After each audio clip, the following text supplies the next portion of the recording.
ನಾವು ಹೇಳಿರ್ತಕ್ಕಂಥದ್ದು ಕೇವಲ ವ್ಯಕ್ತಿಯ ಚಿಂತನೆ ಅಲ್ಲ, ಸಮಗ್ರ ಭವಿಷ್ಯದ ಚಿಂತನೆ. ಈ ವಿಜಯನಗರ ಸಾಮ್ರಾಜ್ಯವನ್ನು ಕಟ್ಟಿದವರು ಅಕ್ಕಬುಕ್ಕರು. ಇವತ್ತು ವಿಜಯನಗರ ಸಾಮ್ರಾಜ್ಯ ಹೆಸರು ಚಿರಸ್ಥಾಯಿಯಾಗಿದೆ.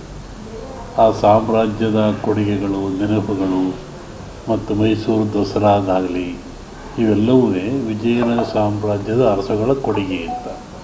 ಅದನ್ನು ಕಟ್ಟಿರ್ತಕ್ಕಂಥವರು ಅಕ್ಕಬುಕ್ಕವರು. ಅಕ್ಕಬುಕ್ಕವರು ಆನಮತ ಸಮಾಜ ಸಂಬಂಧಪಟ್ಟಂಥವರು. ಹೀಗಾಗಿ ಆ ಸಮಾಜಕ್ಕೆ ಅಧಿಕಾರ ಬಂದರೆ ಸುಲಭವಾಗಿ ಕಿತ್ಕೊಳ್ಳಿಕ್ಕೆ ಆಗೋದಿಲ್ಲ. ಸಮಾಜದ ಮೇಲೆ, ರಾಜ್ಯದ ಮೇಲೆ ಒಳ್ಳೆಯ ಕೆಲಸವನ್ನು ಮಾಡ್ತಕ್ಕಂಥ ಜನರಿಗೆ ಕೆಡುಕಾಗೋದು ಕಷ್ಟ. ಆ ದೃಷ್ಟಿಯಿಂದ ಈಗ ಆಲಮತ ಸಮಾಜದವರೇ ಆದ ಸಿದ್ದರಾಮಯ್ಯನವರು ರಾಜ್ಯ ಅಧಿಕಾರದಲ್ಲಿದ್ದಾರೆ. ಹಾಗಾಗಿ ಅವರಿಂದ ಅಧಿಕಾರ ಕಿತ್ತುಕೊಳ್ಳೋದು ಕಷ್ಟ ಅನ್ನತಕ್ಕಂಥ ಒಂದು ಸಾಮಾನ್ಯ ಭವಿಷ್ಯ ಜ್ಞಾನವನ್ನು ವಿಜಯನಗರ ಸಾಮ್ರಾಜ್ಯದ ವಿಚಿತ್ರ ಇಟ್ಟುಕೊಂಡು ಹೇಳಿರ್ತಕ್ಕಂಥದ್ದು. ಮತ್ತು ಬೇರೆಯವರು ಅದೆಲ್ಲ ಮಾಡಿಲ್ಲ ಅಂತಲ್ಲ, ಬೇರೆ ಸಮಾಜ ಅಷ್ಟಕ್ಕಿಂತ ಹೆಚ್ಚಾಗಿ ಮಾಡಿದ್ದಾರೆ. ಆ ಸಮಾಜದ ಬಗ್ಗೆ ನಮಗೆ ಯಾವುದೇ ಬೇರೆ ಅಭಿಪ್ರಾಯವೇನಿಲ್ಲ. ನಮಗೆ ಕಂಡಂಥ ಉದಾಹರಣೆಗಳು, ತಿಳ್ತಕ್ಕಂಥ ಚಿಂತನೆಗಳ ಮುಖಾಂತರವಾಗಿ ಹಿಂದೆಯೂ ನಾನು ಸಿದ್ದರಾಮಯ್ಯನವರಿದ್ದಾಗ ಹೇಳಿದ್ದೆ, 5 ವರ್ಷ ಆಳಿದರು, ಯಾರೂ ಕಿತ್ಕೊಳ್ಳೋಕ್ಕಾಗಲಿಲ್ಲ. ಇನ್ನೆಲ್ಲ ಸಮಾಜದವರು ಮುಗಿಸಲಿಲ್ಲ.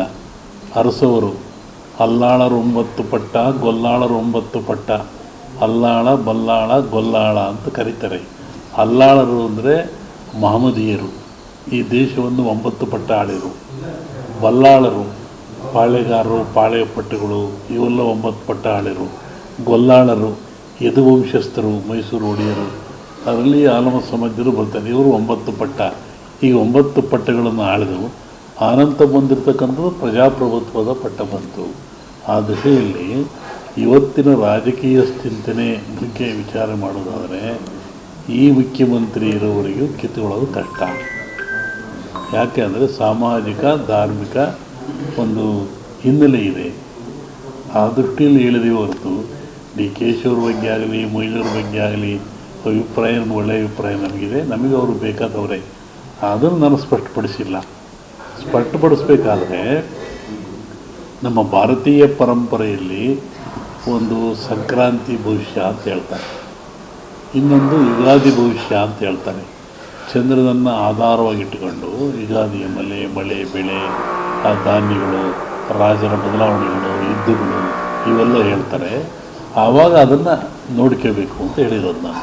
ಇವರು ಅನ್ನದಾತರು ಅಂತ, ಅವ್ರನ್ನ ಜಗತ್ತೇ ಮರೆಯೋಂಗಿಲ್ಲ. ಅನ್ನವನ್ನು ಕೊಡುವಂಥವೇ ಅವರು, ಭೂಮಿಯನ್ನು ಉಳುವಂಥವೇ ಅವರು. ಅದರಲ್ಲಿ ಹಾಗೆ ಇದಕ್ಕೆ ಜಾತಿ ಲೇಪನ ಹಂಚೋದು ಬೇಡ. ಒಕ್ಕಲಿಗ ಸಮಾಜ ಜಗತ್ತೇ ಬಾಗಬೇಕು, ದುಡಿದು ಅನ್ನ ಕೊಡುವಂಥವ್ರು ಅವರು. ಅವ್ರು ಅನ್ನ ಕೊಡೋರು ನಾವೆಲ್ಲ ಬದುಕ್ತಾ ಇರ್ತೀವಿ. ಒಂದೇ ಒಂದು ಹೇಳ್ತೀನಿ, ರಾಷ್ಟ್ರ ರಾಜಕಾರಣದಲ್ಲಿ ಸುನಾಮಿ ಆಗ್ತದೆ.